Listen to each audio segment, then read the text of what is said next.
Ang intense ng mga kaganapan ngayon sa abot kamay na pangarap sapagkat magugulantang si Zoe sa mga sasabihin sa kanya ni Justin.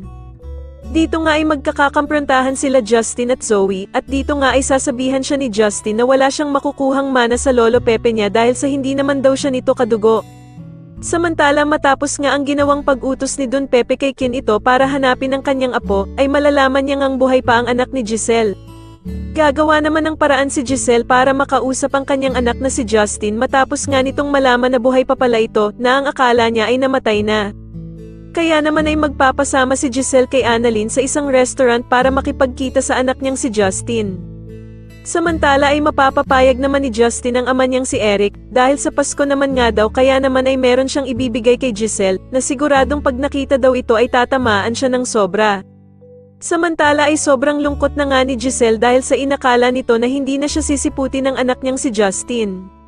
Ngunit nang makarating na nga si Justin ay masayang yayakapin sana siya ni Giselle pero hindi siya papayag na yakapin siya nito.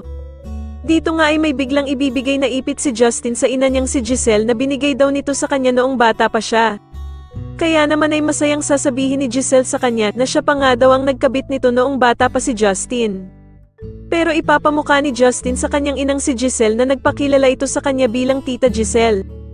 Kaya naman ay mag-iiyak si Giselle at sasabihin nga nito na pinagsisisihan na daw niya ang lahat ng nagawa niyang ito kay Justin.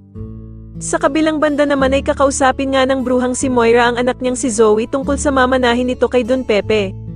Sana nga daw ay hindi pa nakikita ni Don Pepe itong si Justin kaya naman ay si Zoe pa din nga daw ang tanging tagapagmana ng mga tanyag.